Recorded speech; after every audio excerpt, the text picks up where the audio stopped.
The warm summer breeze carried the tantalizing aromas of freshly grilled meats and sizzling street food as I strolled through the bustling gourmet festival. My heart swelled with pride, knowing that my passion for promoting healthy eating habits had helped make this event a reality.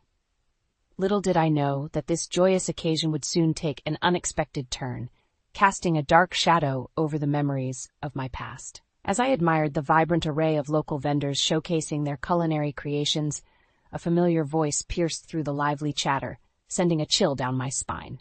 "Well, if it isn't Lila, fancy meeting you here." I whirled around, my breath caught in my throat as I came face to face with Mark, my ex-husband, accompanied by his new wife, Elise. A sudden wave of emotions washed over me. A potent mix of anger, resentment, and an undeniable twinge of envy at the sight of their polished appearances and the air of affluence that surrounded them. "Mark, Elise," I managed to utter, mustering a forced smile. "It's been a while." "Indeed, it has," Elise chimed in, her perfectly manicured nails glistening in the sunlight. "It's so nice to see you managing to keep yourself busy with, well, whatever it is you do these days." Her thinly veiled condescension stung, but I refused to let her words diminish the sense of accomplishment I'd worked so hard to cultivate. Before I could respond, Mark intervened, his tone dripping with false concern. "Lila, you're looking well. I trust your little nutrition business is keeping you occupied?" I bristled at his dismissive remark, but years of emotional turmoil had taught me to keep my composure. "It's more than just a little business, Mark. My work has a real impact on people's lives. Something you never seem to grasp." An uncomfortable silence descended upon us, the festive ambience suddenly muted by the weight of our shared history. Mark's eyes narrowed ever so slightly, and I could sense the tension brewing beneath his carefully crafted facade. "Well, we mustn't keep you any longer," Elise interjected, her saccharine smile masking a deeper disdain. "I'm sure you have clients to attend to." With a curt nod, they turned and disappeared into the crowd, leaving me to grapple with the conflicting emotions that threatened to overwhelm me. As I stood there, surrounded by the joyous laughter and the mouth-watering scents that had once brought me such delight, I couldn't help but feel a profound sense of loss, not for the man I had once loved, but for the naive, trusting woman I had been. As I walked away from the festival, my mind spiraled back to the fateful night that shattered my world. Mark's familiar silhouette appeared in the doorway, his face etched with guilt. "There's been an emergency at the hospital," he muttered, already halfway out the door before I could respond. This wasn't the first time he had been called away unexpectedly, and I had learned to accept the demands of his profession. But something felt different that night. A nagging sense of unease that I couldn't quite shake. Hours ticked by, and Mark's absence stretched longer than usual. Concern gave way to suspicion as I paced restlessly, unable to silence the doubts gnawing at the back of my mind. Finally, exhausted and desperate for answers, I decided to venture out and uncover the truth myself. The drive to the hospital was a blur, my knuckles white as I gripped the steering wheel with a mixture of determination and dread.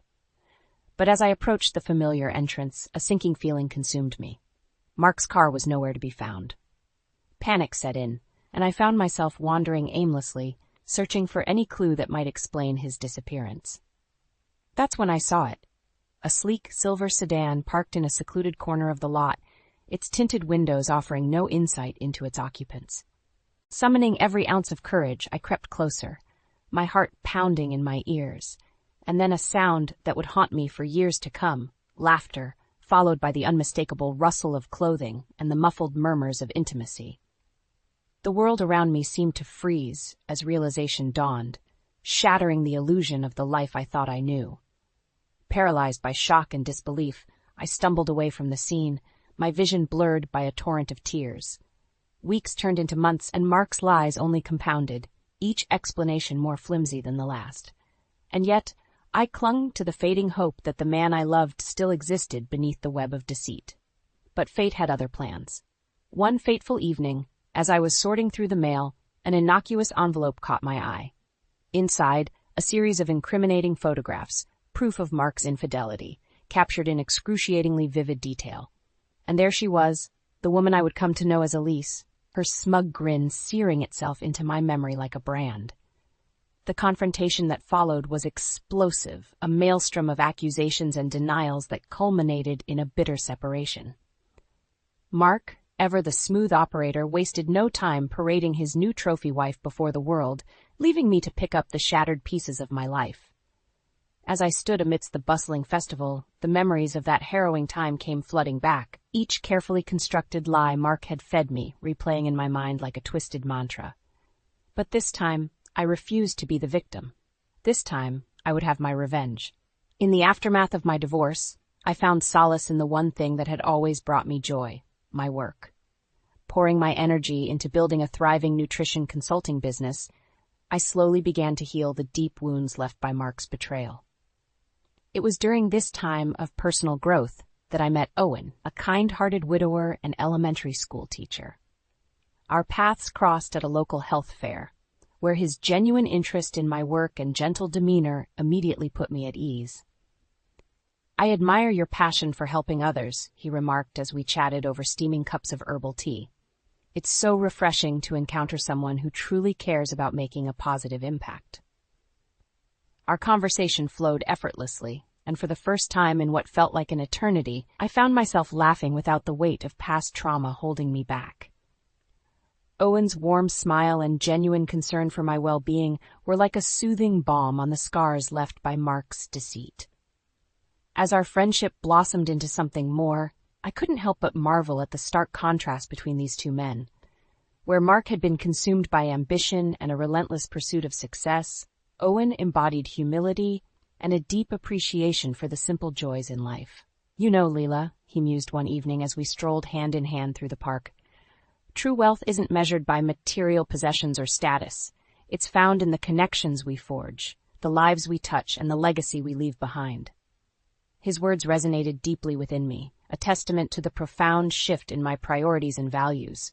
No longer was I captivated by the allure of wealth and prestige. Instead, I found myself drawn to Owen's unwavering integrity and his genuine concern for the well-being of those around him. With each passing day, the specter of my past faded, replaced by a newfound sense of purpose and a determination to embrace the second chance life had offered me. "You've been through so much," Owen remarked one night, his fingers gently caressing my cheek. "But your resilience and strength are an inspiration. I'm honored to be a part of your journey." As I gazed into his eyes, brimming with sincerity and understanding, I knew that this man represented everything I had been searching for: a partner who valued honesty, compassion, and the unbreakable bonds of trust. In that moment, I vowed to leave the ghosts of my past behind, to embrace the future with open arms, and to never again allow myself to be defined by the mistakes of others. For the first time in what felt like an eternity, I was truly free. Months after my chance encounter with Mark and Elise at the food festival, I found myself attending a charity gala hosted by our city's most prominent organizations. As I adjusted the sleek, navy blue dress Owen had surprised me with, I couldn't help but feel a flutter of nervous anticipation. "You're going to be amazing tonight," Owen whispered, placing a reassuring kiss on my cheek as we made our way into the elegantly decorated ballroom. Little did I know that this evening would mark a turning point, a pivotal moment where the karmic scales would begin to shift in my favor. As the event unfolded, I mingled with colleagues and community leaders, sharing insights into the work I was so passionate about. Owen beamed with pride, never missing an opportunity to sing my praises to anyone within earshot. It was during one such conversation that I caught a glimpse of Mark and Elise entering the room, their designer outfits and air of self-importance impossible to miss. A familiar pang of resentment tugged at my heart, but before I could dwell on it, Owen swept me into his arms. "Ladies and gentlemen, may I have your attention?" he announced, his voice ringing out with confidence. "I'd like to take a moment to acknowledge someone truly special." As the room fell silent, Owen turned to me, his eyes shining with adoration. "Lila, your unwavering dedication to improving the lives of others through your work has been an inspiration to us all. Tonight, we celebrate you and the countless lives you've touched."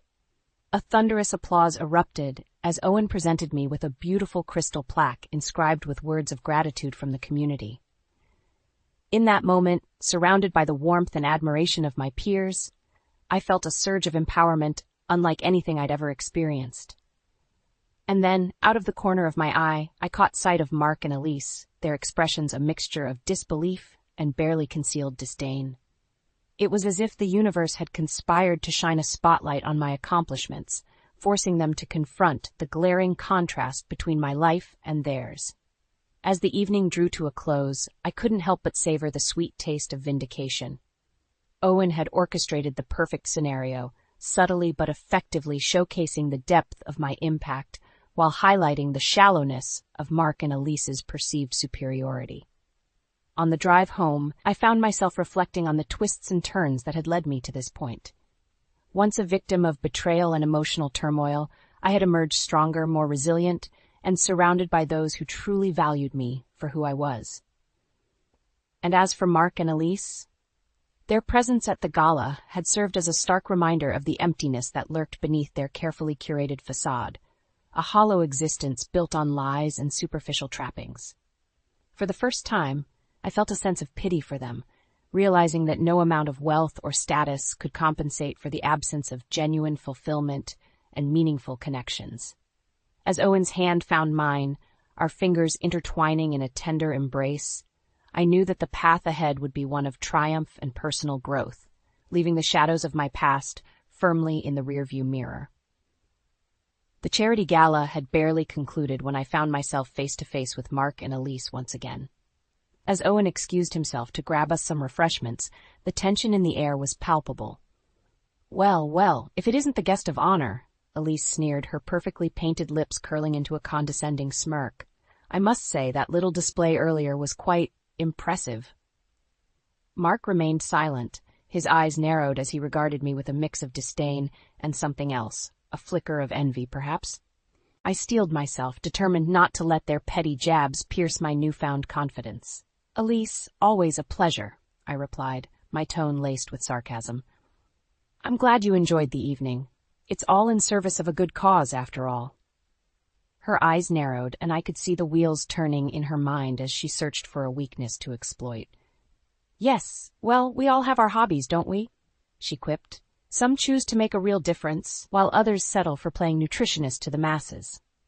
The barb stung, but before I could respond, Owen reappeared by my side, his presence serving as a steadying force. "Mark, Elise," he greeted them warmly, his arm snaking around my waist in a protective embrace. "I hope you've been enjoying yourselves. Lila's work is truly inspiring, isn't it?" Elise opened her mouth to retort, but Owen cut her off with a disarming smile. "In fact, I've been considering getting more involved myself. Perhaps you could enlighten me on the inner workings of your business ventures, Mark." The shift in tone was subtle but unmistakable. Owen's words carried an undercurrent of veiled accusation, as if he possessed knowledge that extended far beyond the superficial realm of Mark's supposed success.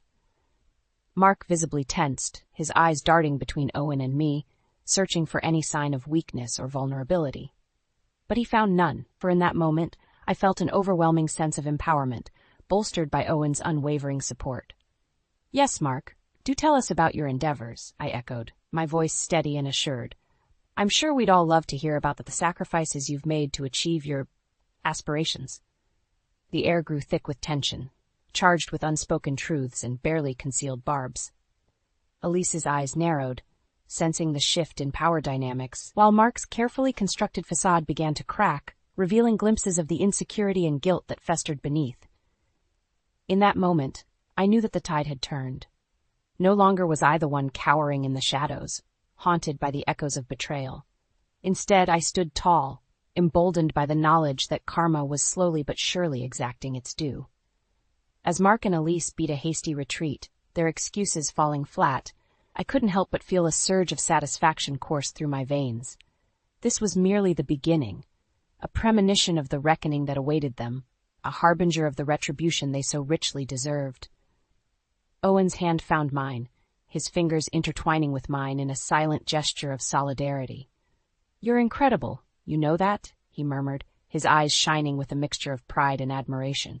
And in that moment, surrounded by the echoes of our hard-won victory, I knew that the path ahead would be one paved with redemption and the sweet taste of long-awaited justice.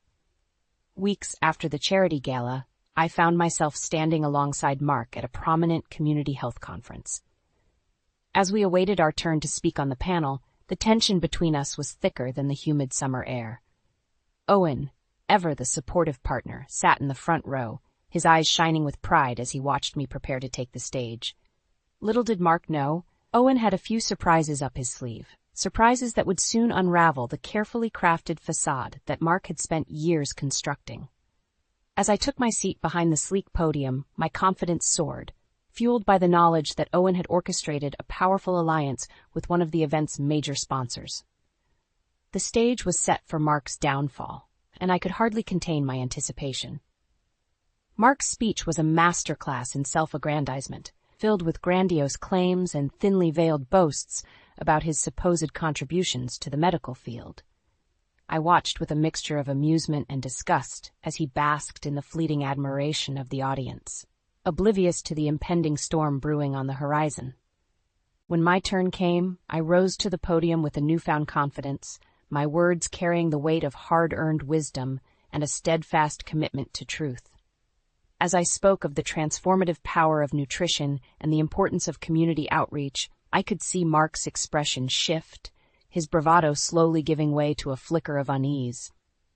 But the true coup de grace came when Owen took the stage, his presence commanding an air of authority that caught even me by surprise. With a few well-chosen words, he revealed his connection to the event's major sponsor, a prestigious health initiative, and announced his intention to collaborate closely with my endeavors. The impact was immediate and palpable.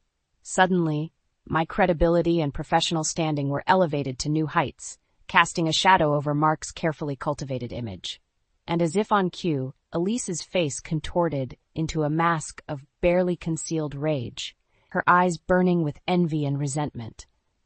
It was in that moment of triumph that Elise made her fatal mistake. Rising from her seat, she attempted to undermine my speech with a barrage of snide remarks and thinly veiled insults. But her words fell flat, and instead of diminishing my accomplishments, she only succeeded in exposing her own deceitful nature to the entire audience. As whispers and gasps of disbelief rippled through the crowd, Elise's true colors were laid bare for all to see, a desperate, vindictive woman willing to stoop to any depths to maintain her illusion of superiority.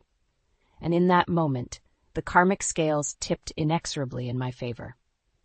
Mark, paralyzed by the unfolding spectacle, could only watch in horror as his once powerful facade crumbled before his eyes.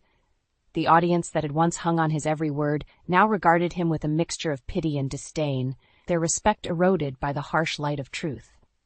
As the conference drew to a close, I found myself surrounded by well-wishers and newfound allies, each one eager to congratulate me on my triumph and distance themselves from the toxicity that had enveloped Mark and Elise. And in the midst of it all, Owen stood by my side, his arm draped around my shoulders, in a silent declaration of solidarity and unwavering support. "You did it," he murmured, his eyes shining with pride. "You exposed them for who they truly are." And in that moment, I knew that the path to redemption had been paved, the karmic scales finally balancing in my favor after years of suffering and betrayal. The aftermath of the community conference was a whirlwind of congratulations and newfound alliances, but the true reckoning was yet to come.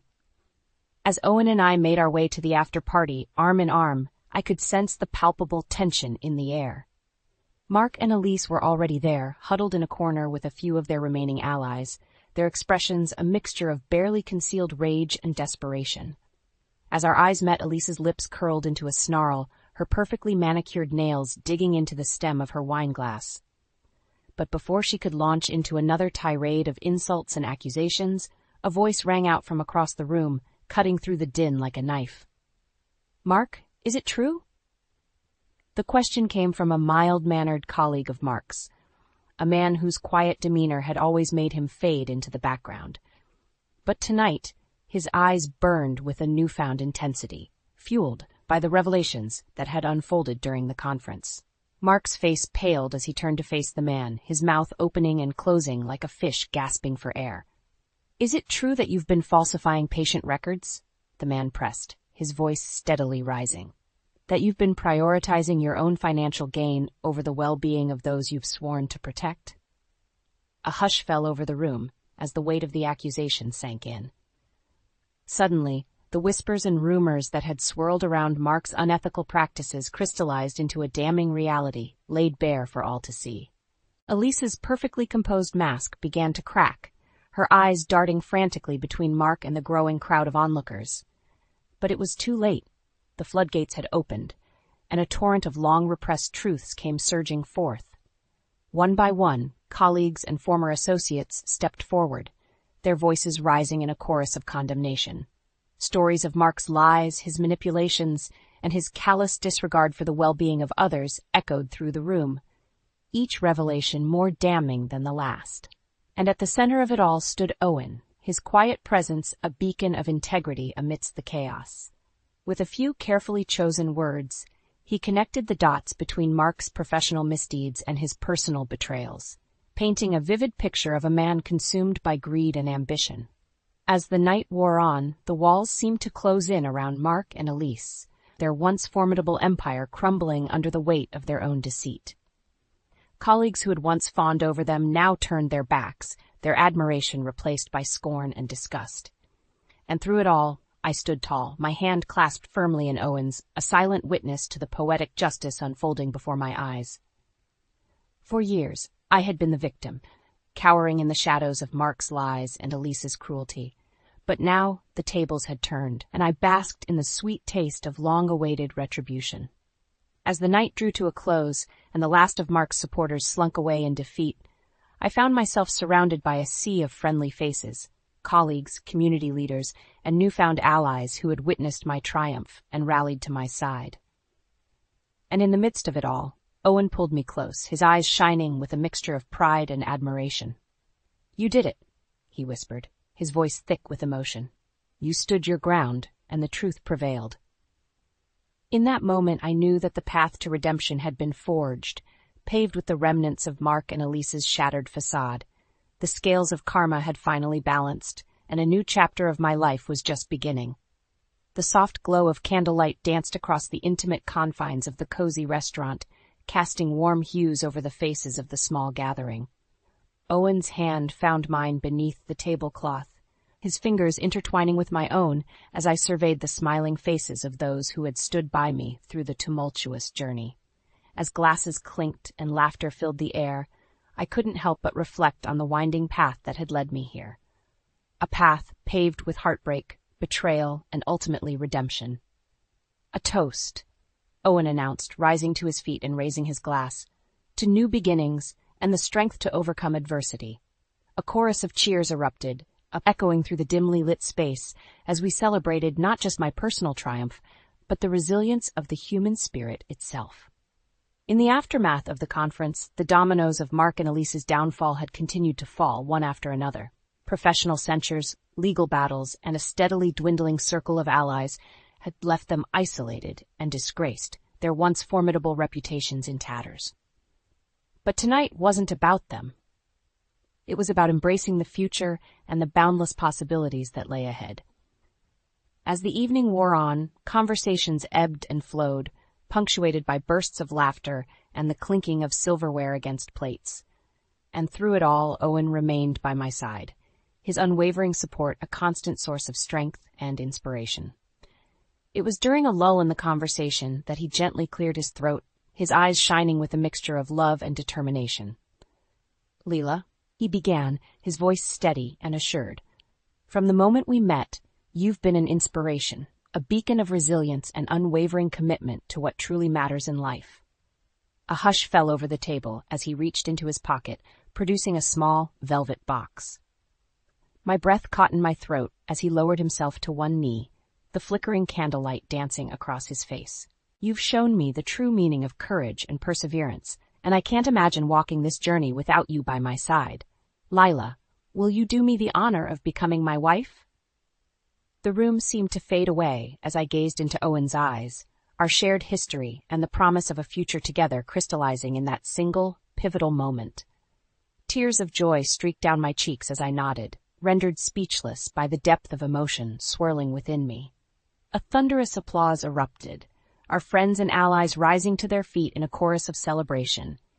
As Owen slipped the ring onto my finger, a symbolic gesture of our commitment, I knew that this moment marked the beginning of a new chapter, one defined not by the shadows of the past, but by the radiant promise of a future built on love, trust, and the unwavering bond we shared.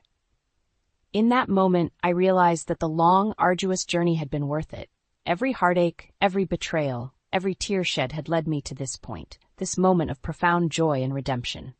As I gazed around the table at the faces of those who had become my chosen family, I knew that the path ahead would be one of growth, healing, and the unbreakable bonds forged through shared experiences. And as for Mark and Elise, their names faded into the recesses of my mind, eclipsed by the overwhelming sense of gratitude and contentment that washed over me. For in the end, karma had indeed run its course, and I had emerged victorious, not through acts of vengeance or bitterness, but by embracing the power of forgiveness and letting go of the past that had once held me captive. As Owen's lips met mine in a tender kiss, I knew that this was the beginning of a new chapter, one filled with the promise of a future built on love, trust, and the unbreakable bonds that had sustained me through the darkest of times. And in that moment, I was truly blissfully free.